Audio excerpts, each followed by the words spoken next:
ये कहानी है एक छोटे से गांव की, जहां लोग अपनी सिंपल सी ज़िंदगी जीते थे। लेकिन रात होते ही कुछ ऐसा होना शुरू हो जाता था कि लोगों की रूह कांप जाती थी। ये बात मेरी दोस्त ने मुझे एक रात बताई, जब हम बैठकर चाय पी रहे थे और बिजली चली गई। उसने कहा, भाई ये कहानी दिल में डर पैदा कर देगी, सुनकर तुझे रात भर नींद नहीं आएगी। और सच में उसकी बात ने मेरी रातों की नींद छीन ली। अब तुम भी सुनो और तैयार रहो, क्योंकि ये कहानी दिल से दिल तक उतर जाएगी और शायद तुम भी डर के रात भर ना सो पाओगे। वीडियो को शुरू करने से पहले लाइक, शेयर और सब्सक्राइब ज़रूर कीजिएगा। मेरी दोस्त रुकैया एक छोटे से गांव में रहती थी, जहां लोग कहते हैं कि एक पुरानी हवेली है जो अब खंडर बन चुकी है। ये हवेली गांव के बाहर घने जंगल के पास थी और लोग उसके आसपास भी नहीं जाते थे। कहते हैं वहाँ एक औरत का साया दिखता है जिसे लोग भूतनी कहते हैं। उसके बारे में अफवाह थी। वो औरत कभी हवेली में रहती थी और उसका कत्ल हुआ था। एक ऐसा कत्ल जिसका राज आज तक किसी ने नहीं सुलझाया। रुकैया को ये सब बकवास लगता था। वो कहती, ये सब दादी नानी की कहानियां हैं, आजकल भूत वाला कोई सीन नहीं होता। लेकिन एक रात उसकी ये सोच हमेशा के लिए बदल गई।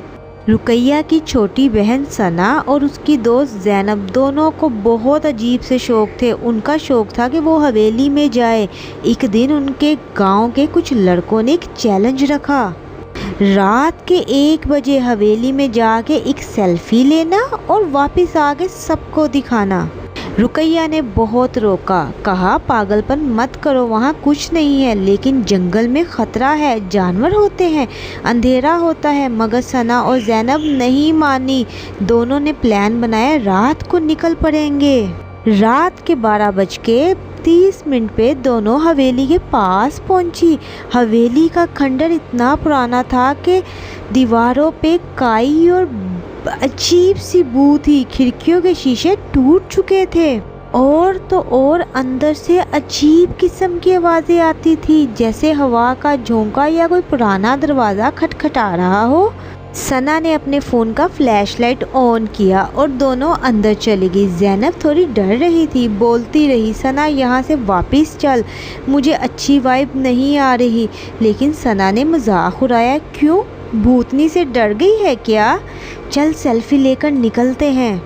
हवेली के अंदर एक बड़ा सा हॉल था, जहाँ एक पुरानी तस्वीर दीवार पे टंगी थी। तस्वीर में एक औरत थी, उसके बाल लंबे, चेहरा सफ़ेद और आंखें ऐसी कि जान निकल जाए। सना ने हंस के बोला, ये तो वही भूतनी लगती है जो लोग कहते हैं। ज़ैनब ने फ़ोन निकाला और दोनों ने तस्वीर के सामने सेल्फी लेने का फ़ैसला किया। जैसे ही ज़ैनब ने फ़ोन उठाया, उन्हें लगा जैसे कोई उनके पीछे से गुज़र रहा है। ज़ैनब ने पलट के देखा, लेकिन कोई नहीं था। सना, मुझे लग रहा है कोई है, उसने डरते हुए कहा। सना ने कहा, बस दिमाग का वहम है, जल्दी से सेल्फी ले। सेल्फी ली, लेकिन जब ज़ैनब ने फ़ोटो देखी, उसका चेहरा सफ़ेद पड़ गया। हाय अल्लाह, ये क्या है? फ़ोटो में उसके पीछे एक साया था, एक औरत का, जो तस्वीर वाली औरत से बिल्कुल मिलता था। उसके बाल लंबे, चेहरा सफ़ेद और अजीब सी आंखें, जैसे वो सीधा उन्हें घूर रही हो। सना ने फ़ोन छीना और देखा, उसका भी दिल धड़कने लगा। ये कोई प्रैंक नहीं है ना? ज़ैनब ने कसम खाकर कहा, सना मैंने कुछ नहीं किया। दोनों जल्दी से हवेली से बाहर निकली, लेकिन बाहर निकलते ही उन्हें लगा कि कोई उनका पीछा कर रहा है। जंगल के अंदर से आवाज़ें आने लगी, जैसे कोई धीरे धीरे चलने की आवाज़ या कोई सिसकियाँ ले रहा हो। ज़ैनब इतना डर गई कि उसने अपना फ़ोन गिरा दिया और सना ने उसका हाथ पकड़ के कहा, भाग ज़ैनब। दोनों अपनी जान बचाने के लिए दौड़ पड़ी। गांव के करीब पहुंची तो आवाज़ें रुक गई, लेकिन उनका दिल अभी भी बहुत तेज़ धड़क रहा था। वापस घर पहुंच के सना ने रुकैया को सब बताया। रुकैया पहले तो हंसी, लेकिन उसने सेल्फी देखी, उसका चेहरा सफ़ेद पड़ गया। ये क्या बकवास है, उसने कहा, लेकिन उसकी आवाज़ में डर साफ था। उसने गांव के एक बूढ़े आदमी चाचा बशीर को ये बात बताई। चाचा बशीर ने तस्वीर देखी और सीरियस हो गया। उसने कहा, ये तो वही औरत है जो इस हवेली में रहती थी। कहते हैं उसका कत्ल उसके अपनों ने किया था और उसकी रूह अब भी वहाँ भटकती है। तुम लोगों ने उसके साए को जगाया है। रुकैया ने कहा, अब क्या करे? तो चाचा बशीर ने कहा, तुम लोग वापस हवेली जाओ, उस तस्वीर के पास एक दिया जलाओ और माफ़ी मांगो, वरना ये साया तुम्हें चैन से नहीं जीने देगा। रुकैया, सना और ज़ैनब डरते हुए अगले दिन हवेली वापस गई। उन्होंने तस्वीर के पास एक दिया जलाया और माफ़ी मांगी, लेकिन जब वो वापस आई उन्हें लगा कि कुछ बदला नहीं। रात को सना के कमरे से आवाज़ें आने लगी, जैसे कोई खिड़की को खटखटा रहा हो या कोई धीरे से उसका नाम पुकारता हो। सना, सना। एक हफ्ते तक ये सब चलता रहा। सना ने रुकैया को कहा, दीदी मुझे लगता है वो अब भी मेरे पीछे है।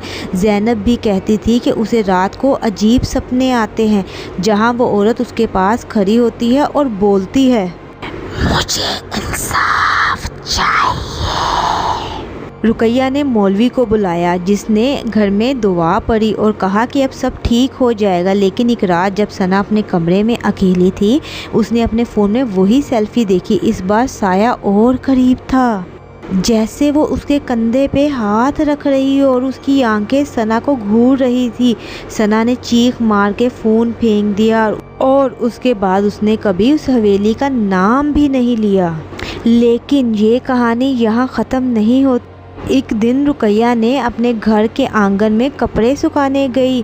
उसने देखा कि एक सफ़ेद कपड़ा हवा में लहराया और गिर गया। जब उसने कपड़ा उठाया, उस पे खून के दाग थे और वो कपड़ा भी उसका नहीं था। उस रात जब वो सो रही थी, उसने अपने कान के पास एक सिसकी सुनी और एक आवाज़ आई, मुझे छोड़ दो। रुकैया ने पलट कर देखा, लेकिन कोई नहीं था। उसके बाद हर रात उसके घर में अजीब सी हरकतें होने लगी। कभी दरवाज़ा अपने आप खुलता, कभी खिड़की से ठंडी हवा आती और कभी कोई धीरे से रोती हुई आवाज़। अब ये कहानी गाँव में इतनी मशहूर हो गई कि लोग हवेली के पास जाने से डरते हैं। सना अब भी रात को डर के उठ जाती है, कहती है कि वो साया उसे देखता है। ज़ैनब ने गांव ही छोड़ दिया और रुकैया कहती है कि उसे लगता है कि वो भूतनी अब उनके घर तक आ चुकी है। लोग कहते हैं कि हवेली में अब भी साया भटकता है और अपने कातिल का इंतज़ार करता है और जो भी वहाँ जाता है उसका पीछा करता है। ये थी रुकैया की कहानी जो उसने मुझे बताई। सच या झूठ ये तो मैं नहीं जानती, लेकिन जब उसने ये बात सुनाई उसके चेहरे का डर बिल्कुल रियल था। तुम क्या कहते हो? क्या तुम ऐसी हवेली में जाने की हिम्मत करोगी, या फिर ये कहानी सुन के आप लोग डर गए? अगर ये कहानी पसंद आई है तो अपने दोस्तों के साथ शेयर करें और ये सोचो कि क्या सच में भूत होते हैं या सब दिमाग का वहम है। लेकिन एक बात याद रखना, कभी भी अंधेरे में अकेले मत जाना, क्योंकि शायद वो साया तुम्हारा इंतज़ार कर रहा हो।